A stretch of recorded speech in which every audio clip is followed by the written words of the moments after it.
Hello everyone. आज 26 जुलाई का article discuss करेंगे। तो पहले मैं आपको बता दूं कि हम डेली आप सभी के लिए एडिटोरियल आर्टिकल डिस्कस करते हैं मेंस पर्पस से।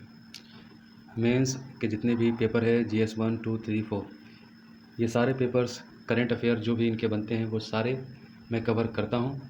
और जो भी आर्टिकल से एवरीडे डिस्कशन होती है बहुत ही ईजी लैंग्वेज में जो आपको समझ में आ जाए और हिंदी में, और आपको नोट्स भी प्रोवाइड कराता हूँ। और शाम में हर दिन प्रीलिम्स बूस्टर आर्टिकल लेकर के आता हूँ। तो अगर आप पहली बार इस वीडियो को देख रहे हैं तो आपको चाहिए कि आप सब्सक्राइब करें और शेयर करें ताकि लोगों को फ़ायदा हो। तो पहला आर्टिकल है प्रेसिडेंटियल सिस्टम। तो मेंस GS पेपर 2 पॉलिटी से आर्टिकल को रिलेट कर सकते हैं। तो प्रेसिडेंटियल सिस्टम को लेकर ये आर्टिकल है, और ये आर्टिकल हमें क्यों डिस्कस करनी पड़ रही है। तो आज के जो पॉलिटिकल हालात है जो भारत की, ये सोचने पर मजबूर कर दी गई है कि जो हमने पार्लियामेंट्री सिस्टम एक्सेप्ट किया था, क्या वो सही डिसीजन था या प्रेसिडेंटियल सिस्टम एक्सेप्ट करना चाहिए था।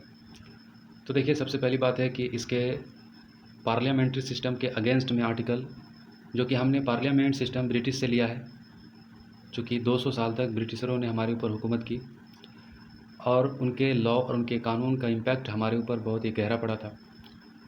और इतना गहरा पड़ा कि 1935 के एक्ट ने, जो उसमें से अमूमन 99% कह लें, कई सारी चीज़ों को कुछ चेंजेस करके हमारे संविधान में अडॉप्ट किया गया। डुअल गवर्नमेंट के लिए क्या स्ट्रेटजी, क्या लॉ, क्या सिस्टम होगा, ये सारी चीज़ें, कई सारी चीज़ें उसमें से ली गई। मतलब हमारे संविधान का आधा पार्ट 1935 एक्ट से, जो कि ब्रिटिश गवर्नमेंट के द्वारा लाया गया था, जो कि टाइम टू टाइम लाया जाता था। तो पार्लियामेंट्री गवर्नमेंट का छाप हमारे देश में इसलिए क्योंकि अंग्रेज़ों ने हमारे देश में हुकूमती की एक लंबे टाइम तक, और इसका प्रभाव हमारे देश पर पड़ा। और पार्लियामेंट्री गवर्नमेंट ही हमारे नागरिक समझते थे। और प्रेसिडेंशियल गवर्नमेंट लाना उस वक्त, उस सिचुएशन में लोगों के लिए एक नई बात थी, जबकि पार्लियामेंट्री गवर्नमेंट एक ईजी था।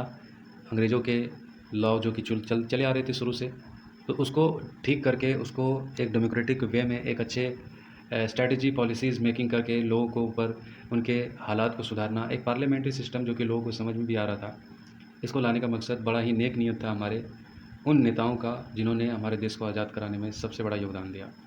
लेकिन आज की स्थिति कुछ ऐसी हो गई है कि जिस वजह से पार्लियामेंट्री सिस्टम के ख़िलाफ़ ये आर्टिकल हम डिस्कस कर रहे हैं।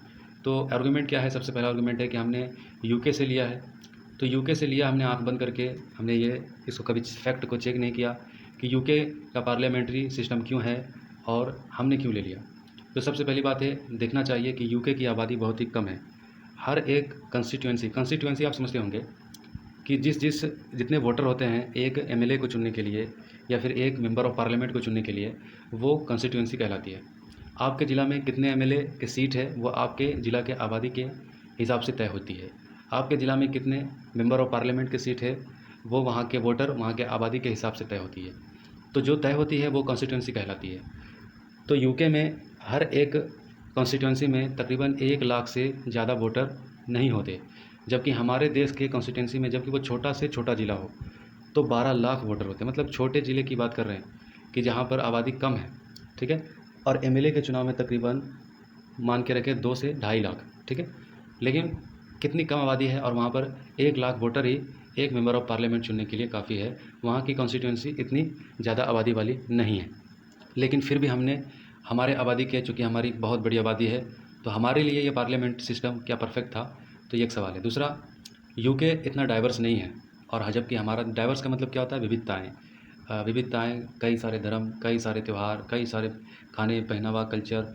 तो ये डाइवर्स जो हमारे देश है, इतना डाइवर्स यूके नहीं है, यूनाइटेड किंगडम, ब्रिटेन।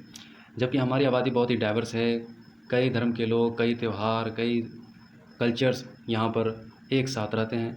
तो इतने डाइवर्स पॉपुलेशन में ये, जो कि यूके का बिल्कुल हमारा अलग है सारा सिस्टम, हमारी आबादी भी अलग है, हमारा डाइवर्सिफिकेशन भी यूके से बिल्कुल अलग है। तीसरी बात है कि पॉलिटिकल पार्टी जो होते हैं, हर एक पॉलिटिकल पार्टी का एक आइडियोलॉजी होता है, और पॉलिटिकल पार्टी उस आइडियोलॉजी को पूरा करने के लिए सत्ता में आने की कोशिश करते हैं। देखिए, हर पॉलिटिकल पार्टी की आइडियोलॉजी होती है, लेकिन जिस देश में धर्म ज़्यादा हो, कल्चर ज़्यादा हो, लोग थोड़ा पढ़े लिखे कम हो, तो ऐसे देश में पॉलिटिशियन धर्म, कल्चर, रीति रिवाज को ही अपने आइडियोलॉजी का बेस बना करके अपने मनमानी चीज़ों को पूरा करने के लिए सत्ता में आते हैं और लोगों को बांटते हैं और रूल करते हैं। जबकि एक आइडियोलॉजी होना कोई बुरी बात नहीं है। आइडियोलॉजी एक लोगों को डेवलपमेंट पॉलिसी बनाने में ईजी करती है, एक जज्बा पैदा करता है मकसद को पूरा करने के लिए। लेकिन जो बैड आइडियोलॉजी हो जाती है, जहाँ पर डाइवर्सिफिकेशन ज़्यादा होता है, पॉलिटिकल पार्टी आइडियोलॉजी के साथ खेलते हैं। ठीक है। चौथी बात है कि पॉलिटिकल पार्टी हमारे देश में जो है वेरी कॉमन है। ठीक है, कोई भी व्यक्ति पॉलिटिकल पार्टी बना सकता है और ये काफ़ी कॉमन है, कई सारी पार्टियाँ, जबकि इतनी पार्टियाँ किसी देश में नहीं होती है। दूसरी बात है, ये पार्लियामेंट्री सिस्टम की वजह से ये इतनी सारी पार्टियाँ और हर एक पार्टी का अपना अपना प्रोपेगेंडा और चीज़ों को लोगों को बांटना, मिसगाइड करना। तो इंडिया में देखिए लेजिस्लेटर जो होता है वो जो बहुत ज़्यादा क्वालिफाइड भी नहीं होता। ये सब पार्लियामेंट्री सिस्टम के ब्लू फॉल्ट बताए जा रहे हैं कि लेजिस्लेचर जो जिसको विधायिका जो हम चुनते हैं, वो विधायिका लोग पब्लिक चुन लेते हैं, कम पढ़े लिखे लोग, या फिर नहीं जानते, या फिर कुछ पैसों में अपने वोट को बेच करके, या फिर कितने गलत प्रैक्टिस अपना करके जो लोग जो है लेजिस्लेटर तक पहुंच जाते हैं, जबकि वो बिल्कुल उस काबिल नहीं होते, अनक्वालिफाइड होते हैं, लेकिन पब्लिक जनता उसको वोट देती है और वो वहाँ पर पहुँच जाते हैं, जबकि वो उस लायक नहीं होते हैं। ब्लाइंडली जो है लेजिस्लेशन पर डायरेक्शन मानना पड़ता है, पार्टी का मानना पड़ता है, ब्यूरोक्रेट को मानना पड़ता है। पार्टी का जो हेड होता है वो अपने आइडियोलॉजी को सब पर पूरे ऑल जीतने के बाद पूरे नागरिकों पर थोपती है, ब्यूरोक्रेट्स पर थोपती है। एक इंडिपेंडेंस जो होना चाहिए, सिस्टम में जो इंडिपेंडेंस होना चाहिए वो नहीं होता है, बल्कि पार्टी ऑफ जो हेड होता है उसका ज़्यादा चलता है। तीसरी बात है कि एग्जीक्यूटिव पोस्ट आर लिमिटेड है। एग्जीक्यूटिव की जो पोस्ट होता है वो लिमिट, एग्जीक्यूटिव आप समझ रहे हैं, विधायिका तो हो गया जो कानून का निर्माण करती है, और एग्जीक्यूटिव जो कानून को इम्प्लीमेंट करती है, जो लागू करवाती है। तो इसके जो पोस्ट होते हैं काफ़ी लिमिटेड होते हैं, और ये बात है। अगली बात है कि legislator in India not to legislate but from government to part of the government. Legislature जो होता है भारत में वो कानून बनाता भी है और कानून को इम्प्लीमेंट भी करता है, यानी कि वो लेजिस्लेचर भी है और एग्जीक्यूटिव भी है। और फिर जहाँ तक बात है डिफेक्शन फ्रॉम पॉलिटिकल पार्टी, है ना, और फिर अपॉर्चुनिस्टिक कॉलिशन की मतलब की राजनीति करना, तोड़ जोड़ की सरकार बनाना, है कि नहीं, और हॉर्स ट्रेडिंग, एमएलए एमपी की खरीद बिक्री। तो ये सब चीज़ें जो है पार्लियामेंट्री सिस्टम के लूप होल्ड बताए जा रहे हैं। तो ऐसे में क्या होता है कि पॉलिटिकल पार्टी स्टैंड होती है और लोगों के, आवाम के हित जो है दब जाते हैं। तो parliamentary system insufficient system and promote in sedition. तो पार्लियामेंट्री सिस्टम अब तक जिस तरीके से वर्क कर रही है, तो इसमें कई सारे लूप होल्ड बताए जा रहे हैं कि ये सब चीज़ें जो है ये बताई जा रही है। और फिर देखिए एंटी डिफेक्शन लॉ की बात है। एंटी डिफेक्शन लॉ लाने का मकसद क्या था?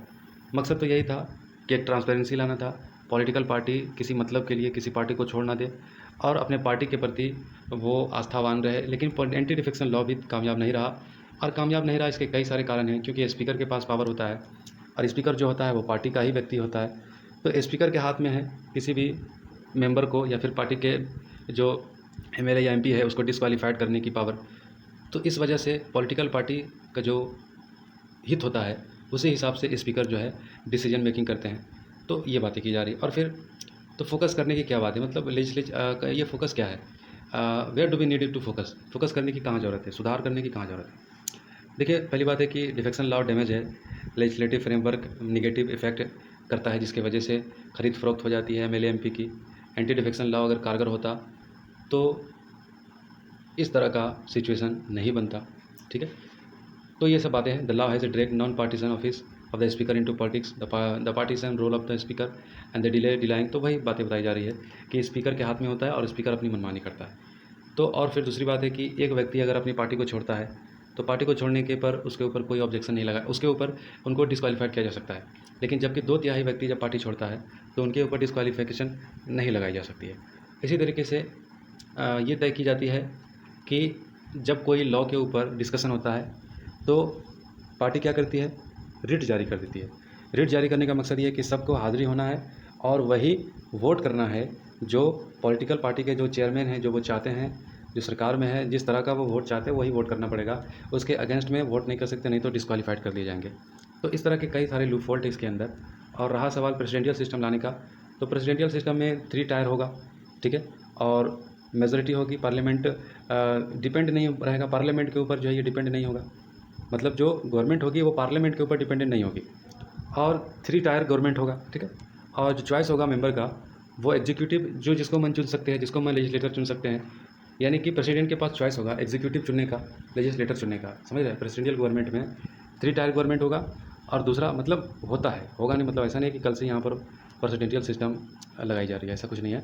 बात यह है कि ये बताई जा रही है कि इसमें 3 टायर गवर्नमेंट है, ठीक है, और एग्जीक्यूटिव चुनने का पूरा अथॉरिटी है, आसानी से लेजिस्लेटर को भी चुन सकते हैं। ज़रूरी नहीं है कि वही व्यक्ति को चुना जाएगा जिसको वोट किया गया, तो किसी भी व्यक्ति को वोट देने के लिए भी खड़ा किया जा सकता है। तो जो भी व्यक्ति वोट करेगा सीधा अपने प्रेसिडेंट को वोट करेगा, और फिर जो है लेजिस्लेचर इस तरीके से और ज़्यादा इंडिपेंडेंट होगा।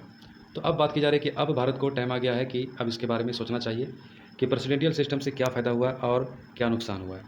और दूसरी बात यह है कि ये भी कहा जाता है कि प्रेसिडेंशियल सिस्टम में ये भी खतरा है कि डिक्टोरियल तानाशाही आ सकती है। लेकिन ये भी तो कहा जाता है कि पार्लियामेंट सिस्टम में भी तो ये नेचर मौजूद है कि जब कोई पार्टी बाहरी बहुमत से जीतता है तो डिक्टोरियल अटेंशन और फिर जो है आइडियोलॉजी को जब वो जिस तरह का चाहता है वो यूज करता है, तो ये भी एक तरह का तो डिक्टोरियलशिप ही होता है, जबकि इसमें कई सारे लूपहोल्स हैं जो देखनी चाहिए। तो ये था आर्टिकल्स। आई होप ये आर्टिकल्स आपको समझ में आया होगा। तो लाइक करें, सब्सक्राइब करें और शेयर करें। Thank you.